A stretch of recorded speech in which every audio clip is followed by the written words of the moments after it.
Sometimes in the rainy season the rivers overflow and submerge the surrounding regions due to excessive raining. अब देखिए क्या होता है, कभी कभी बरसात के मौसम में द रिवर्स ओवरफ्लो, नदियाँ अपने किनारों से ऊपर बहने लगती हैं and submerge the surrounding regions, और अपने आसपास के इलाकों में मर्ज हो जाती हैं ड्यू टू एक्सेसिव रेनिंग, बहुत ज़्यादा बारिश होने की वजह से। व्हेन इट सबसाइड्स, जब ये अपने किनारों को तोड़ देती है, the fine alluvial soil brought by the river, बहुत अच्छी किस्म की एल्यूवियल मिट्टी जो कि नदियाँ लेकर के अपने साथ आती हैं, is deposited on the floor, ये सारी फ्लोर के ऊपर जमा हो जाती है। This leads to the information of flat fertile flood plains, इसी की वजह से बहुत बड़े बड़े उपजाऊ बाढ़ के मैदान बन जाते हैं।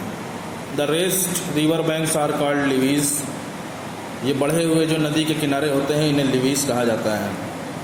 The third stage of the river begins before it reaches the sea, जो तीसरी स्टेज नदी की होती है ये वो होती है जब ये नदी की समुद्र में पहुंचने वाली होती है, समुद्र में गिरने वाली होती है, तब इसकी तीसरी स्टेज होती है।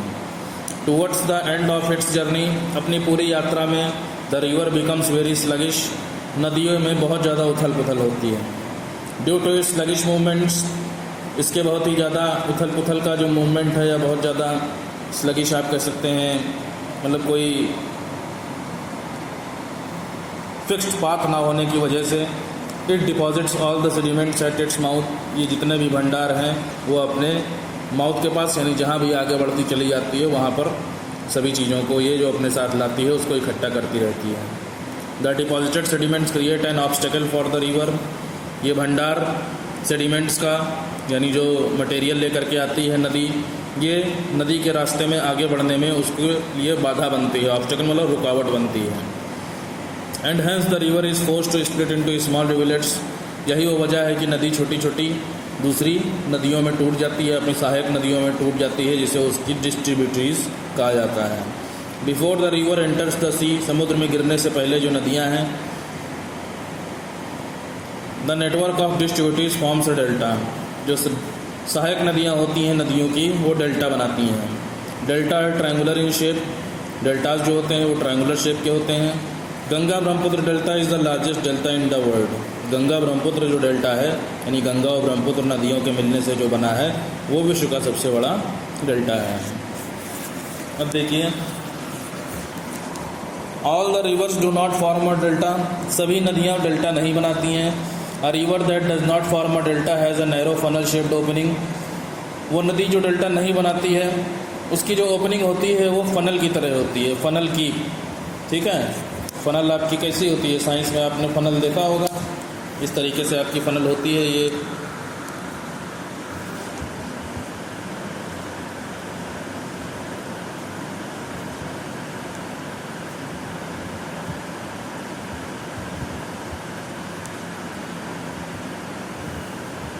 ठीक है, यहाँ से अपना इसे बॉटल वगैरह में आपको केरोसिन ऑयल भरना है तो इसको बॉटल में रख करके, और जो बड़ा आपका कंटेनर है उससे केरोसिन ऑयल छोटी सी बॉटल में हम भर सकते हैं। इस तरीके का कोन शेप्ड एरिया या कह लो फनल शेप्ड जो ओपनिंग होती है नदी की एज इट्स माउथ, वो widens just before entering into the sea, आगे चल करके ये नदी इस तरीके से चौड़ी हो जाती है। ठीक है, ये नदी जैसे आ रही है आपकी, आगे चल करके ये इस तरीके से हो जाती है समुद्र में गिरने से पहले, ठीक है, फिर ये जाकर समुद्र में गिर जाती है आपकी। तो this funnel shaped opening at the mouth of the river, इस तरीके से फनल शेप्ड जो ओपनिंग होती है नदी के माउथ की, इसे एस्टुरी कहा जाता है। The Narmada river forms an estuary before it falls into the Arabian sea, ऐसे ही जो नर्मदा नदी है हमारी वो समुद्र में गिरने से पहले यानी अरेबियन सी, अरब सागर में गिरने से पहले एस्टुरी बनाती है। अब देखिए, landforms made by sea waves, just as the river sea waves also perform the task of erosion, नदियों की तरह जो समुद्री लहरें हैं ये भी मिट्टी को काटती हैं और एरोडेड मटेरियल्स जो मिट्टी कटती है उस मटेरियल को डिपॉजिट भी करती हैं, उसका भंडार भी बनाती हैं। They are the most important agents to alter the face of the coastal regions, ये सबसे इम्पॉर्टेंट एजेंट होती हैं कोस्टल रीजन्स यानी जो तटीय इलाके हैं, जो किनारे के इलाके हैं, उनके फेस को बदलने के लिए। Currents, tides and storms assist in the creation of various landforms by the coast, यानी समुद्र के जो किनारे के इलाके होते हैं वहाँ पर करंट्स यानी जो समुद्र की बहुत बड़ी बड़ी लहरें होती हैं या जो तरंगे होती हैं, जैसा नदी में पत्थर डालने से नहीं देखते हैं दूर दूर सब पानी होने लगता है सर्कुलर शेप में, उसे करंट्स कहते हैं। ये करंट समुद्र में बहुत बड़े बड़े बनते हैं। टाइड्स आपका ज्वार भाटा हो गया, पानी का समुद्र के पानी का किनारों को तोड़ करके बाहर आ जाना, ठीक है। एंड स्टॉर्म्स और तूफ़ान assist in the creation of various landforms by the coast, इससे बहुत सारे लैंडफॉर्म्स बनते हैं तटीय इलाकों पर या किनारे के इलाकों पर समुद्र के। The work of the sea waves is confined to the coastal areas because of the proximity to the coast. समुद्री जो लहरें होती हैं उनका काम होता है कोस्टल एरियाज को कन्फाइन करना यानी बदल देना, because of their proximity to the coast, क्योंकि ये ज़्यादातर तटीय इलाकों पर ही आती हैं, उसी से टकराती हैं। In fact the coastal plains are themselves formed by the erosion and deposition of matter. वास्तव में जो तटीय मैदान होते हैं, समुद्र के आसपास के जो मैदान होते हैं, are themselves formed by the erosion, वो मिट्टी के कटने की वजह से ही बनते हैं। एंड डिपोजिशन ऑफ मैटर, और जो ये मैटर आता है समुद्र के अंदर से उसके इकट्ठे होने की वजह से बन जाती हैं मैदान समुद्र के आसपास के जो होते हैं। Steep vertical rock wall facing the sea is called the sea cliff. बिल्कुल खड़ी जो वर्टिकल रॉक होती है, चट्टान होती है जो कि समुद्र की तरफ जिसका फेस होता है, उसे सी क्लिफ कहते हैं। Sea cliffs are seen at a few places near the coast. तटीय इलाकों में कुछ जगहों पर सी क्लिफ्स देखी जा सकती हैं। When these rocks are lashed by strong sea waves, जब धीरे धीरे इन चट्टानों को काट दिया जाता है समुद्र की बहुत ही ताकतवर लहरों से, cracks begin to appear due to the process of erosion, तो इस चट्टान में नीचे थोड़े थोड़े चिटकने के निशान दिखाई देने लगते हैं प्रोसेस ऑफ इरोजन, मिट्टी के कटने के प्रोसेस की वजह से। The continuous striking of the sea waves, लगातार समुद्र की लहरें जब इन चट्टानों में टकराती हैं, causes the rocks to disintegrate further, उसकी वजह से ये चट्टानें डिसइंटीग्रेट यानी खंड खंड हो जाती हैं, टूटने लगती हैं। फॉर्मिंग सी केव्स, जिससे समुद्री गुफाएं बन जाती हैं। Gradually the sea caves get bigger, धीरे धीरे ये गुफाएं बहुत बड़ी हो जाती हैं। And only the roof remains, और केवल छत ही बचती है। 10 सी आर्क्स आर फॉर्म्ड, इन्हें सी आर्क्स कहा जाता है। एज इरोजन कंटिन्यूज, जब तक मिट्टी कटती रहती है, द रूफ्स कोलैप्स, ये रूफ भी बर्बाद होती जाती है। And what remains are the walls, और जो बचता है वो केवल दीवारें होती हैं। These walls are called stacks, इन दीवारों को स्टैक्स कहा जाता है। Further erosion of stacks forms stumps, आगे चलकर जो इरोजन है यानी जो चट्टानों का कटना है,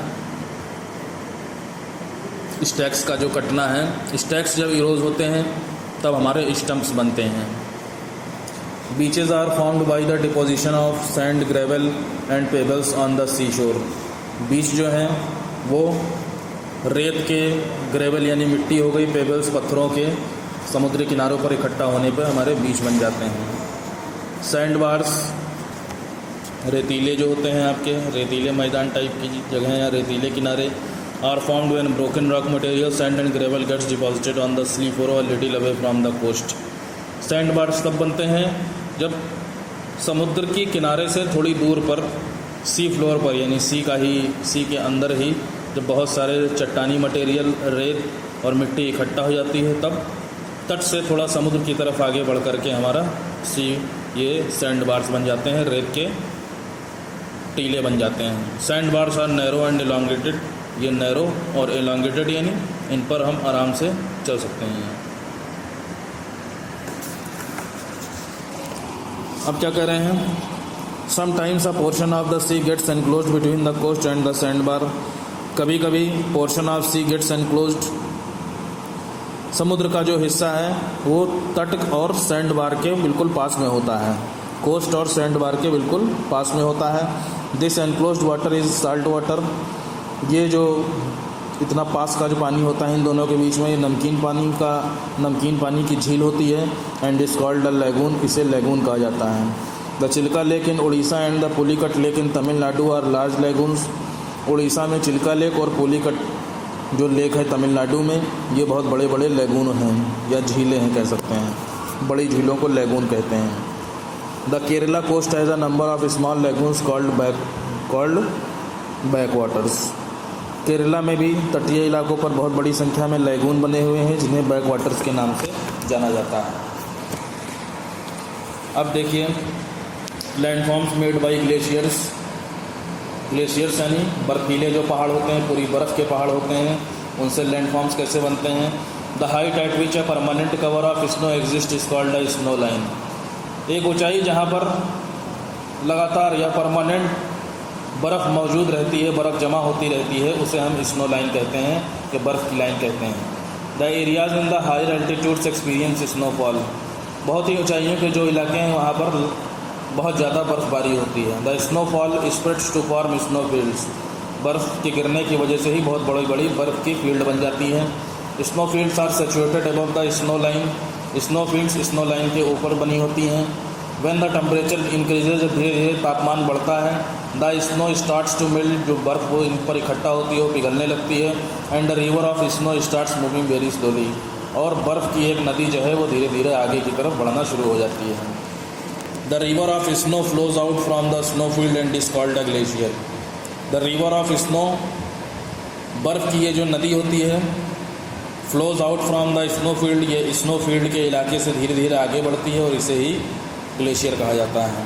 ग्लेशियर मूव वेरी स्लोली, ये बर्फ़ के पहाड़ बहुत धीरे धीरे मूवमेंट करते हैं। जस्ट लाइक अदर एजेंट्स, दूसरे एजेंट्स की तरह जो ग्लेशियर्स हैं, also do the work of eroding, ये भी मिट्टी को काटने का या चट्टानों को काटने का काम करते हैं। ट्रांसपोर्टिंग, उनको एक जगह से दूसरी जगह भेजने का काम करते हैं, और डिपॉजिट भी करते हैं, यानी एक जगह इकट्ठा भी करते हैं। When a glacier passes through a valley, जब बर्फ़ का पहाड़ किसी वैली से या किसी घाटी से होकर के गुजरता है, rock pieces fall into it, चट्टानों के वो टुकड़े जो ग्लेशियर में चिपके हुए होते हैं वो धीरे धीरे गिरने लगते हैं। फ्रॉम द माउंटेन स्लोप्स, पहाड़ों की ढलानों से। It also picks up pieces of rocks, ये अपने साथ कुछ चट्टानों के टुकड़े भी लेकर के आता है। From the floor of the valley, क्योंकि वैली की जो फ्लोर होती है, उसकी जो फर्श होती है, उसकी जो तलहटी होती है, वहाँ से बहुत सारे रॉक के मटेरियल लेकर के आता है glacier. These rock pieces arrowed the valley floor and create U shaped valley. ये रॉक के जो टुकड़े होते हैं, एरोड द वैली फ्लोर, ये वैली का जो फ्लोर है उसको काटते हैं। And create U shaped valleys, और यू शेप्ड वैली बन जाती है। This U shaped valley has a flat bottom and vertically sloping sides. ये यू शेप्ड जो वैलीज होती हैं, इनकी जो बॉटम होती है, यानी जो तलहटी होती है, वो फ्लैट होती है। एंड वर्टिकली स्लोपिंग साइड्स, और जो ढलुए इनके किनारे होते हैं वो वर्टिकल होते हैं। It is also called a glacial trough, इसे ग्लेशियल ट्रूफ के नाम से भी जाना जाता है, या बर्फीला ट्रूफ कह सकते हो, बर्फीले किनारे भी कहे जाते हैं। The two other main landforms created by glaciers are cirques and moraines. दो दूसरे लैंडफॉर्म्स जो हैं जो कि ग्लेशियर्स की वजह से बनते हैं वो सर्क्यूज और मोरेन्स हैं। An armchair like depression called by the erosive action of a glacier is called a cirque. Armchair like depression यानी बहुत ज़्यादा दबाव की वजह से कुर्सी नुमा जो आकार है, या जिस कुर्सी पर हम हाथ रख के बैठते हैं, इस तरीके की शेप का जो दबाव पड़ने की वजह से इस तरीके का शेप बनता है, caused by the erosive action of glacier. Glacier का मिट्टी को काटने के एक्शन की वजह से बनता है, उससे ही हम सर्क्यू कहते हैं। व्हेन द ग्लेशियर्स मेल्ट, जब ये बर्फीले पहाड़ पिघलने लगते हैं, सर्क्यूज़ आर फिल्ड विद वाटर, तो ये सर्क्यूज़ यानी ये गड्ढे भर जाते हैं पानी से। एंड फॉर्म लेक्स, और इनसे झीलें बन जाती हैं। सच लेक्स आर नोन एज टान्स, इस तरीके की झीलें टान्स कहलाती हैं। When a glacier descends down a valley, धीरे धीरे जब जो बर्फीला पहाड़ होता है ये वैली की तरफ बढ़ता है आगे की तरफ, इट बिगिंस टू मेल्ट, ये धीरे धीरे पिघलने लगता है। बिकॉज ऑफ वार्मर क्लाइमेट, गर्म जलवायु की वजह से।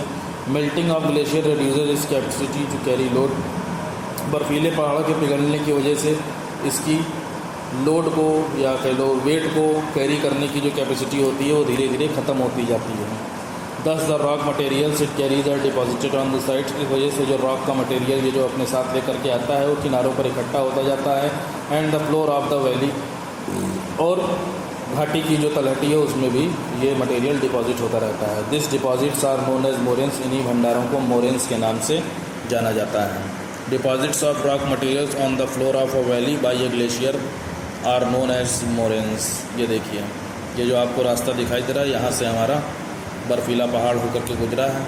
जो मटेरियल आसपास आप देख रहे हैं, ठीक है, ये जो ब्लैक कलर का आपको दिखाई दे रहा है, और ये आसपास का जो मटेरियल है, ये जो देख रहे हैं आप, ये सब जो है बर्फीले पहाड़ों से या ग्लेशियर से लाया गया मटेरियल है, जो कि यहाँ पे टिक जाता है, ठीक है, मौजूद रहता है। बर्फीले पहाड़ी रास्तों से होकर के गुजरते हैं। एक इधर से आया है, एक इधर से आया है। अपने साथ जो मटेरियल लाया है वो वैली में, घाटी में ये देखिए रह गया है। ठीक है, क्योंकि जब पिघलने लगता है तो अपने साथ मटेरियल को और ज़्यादा नहीं रोके रह सकता है। बिल्कुल आइसक्रीम की तरह, जब आइसक्रीम खाते हैं आप तो देखते हैं जब गिरने लगती है तो वो लकड़ी को छोड़ने लगती है। जिस लकड़ी में वो लगी रहती है, जिस वुड में आइसक्रीम आपकी लगी रहती है, जो बहुत ज़्यादा वो पिघलने लगती है टेम्परेचर की वजह से। भाई गर्मियों के मौसम में ही हम लोग आइसक्रीम खाते हैं। जब आइसक्रीम हम लोग खाते हैं तो उसकी स्टिक जो होती है वो उसमें चिपकी रहती है, क्योंकि उस समय आइसक्रीम का टेम्परेचर जो है वो ज़्यादा रहता है, क्योंकि वो तुरंत फ्रिज से निकली रहती है, कम रहता है मतलब। ठीक है, बहुत ठंडी रहती है, तो चिपकी रहती है। जब धीरे धीरे हम उसको खाते रहते हैं तो वो पिघलने लगती है। और आखिरी में एक टाइम ऐसा आता है कि कभी कभी खाने से पहले ही जो स्टिक है वो हमारी छूट जाती है और आइसक्रीम हमारी बाहर निकल आती है। ऐसे ही हमारे मटेरियल्स जो पहाड़ों में चिपके होते हैं, बर्फीले पहाड़ों में, ठीक है, जब वो अंदर से टेम्परेचर उनको बहुत ज़्यादा बर्फीले पहाड़ों का बढ़ने लगता है तो वो उसकी पकड़ से छूट जाते हैं मटेरियल्स और वो घाटियों में रह जाते हैं। ये ब्लैक कलर का जो आपको दिखाई दे रहा है, ठीक है, सेम वैसे ही प्रोसेस है आपका। Now next, landforms made by winds. हवाओं से कैसे लैंडफॉर्म बनते हैं? Wind acts as an important agent of erosion. हवाएं भी जो है मिट्टी को काटने का एक इम्पॉर्टेंट एजेंट के रूप में काम करती हैं, स्पेशली इन द डिजर्ट, खासकर रेगिस्तानों में।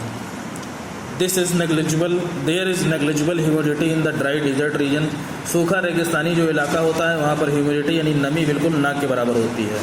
There for the sand lies loosely around. इसलिए जो रेत है वो बिल्कुल ही लूज रहती है, यानी चारों तरफ ऐसे ही फैली रहती है। There is also little or no vegetation in the deserts. रेगिस्तानों में बहुत ही कम या फिर बिल्कुल ही वेजिटेशन नहीं पाया जाता है। To hold the soil in place, जिससे कि उस जगह की मिट्टी को पेड़ पौधे जकड़े रहें।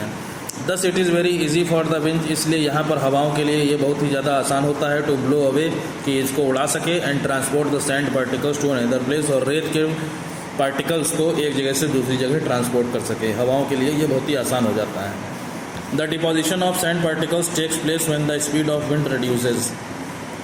सैंड पार्टिकल्स का डिपॉजिट होना या उनका भंडार बन जाना तब होता है when speed of wind reduces, जब हवा की स्पीड कम हो जाती है।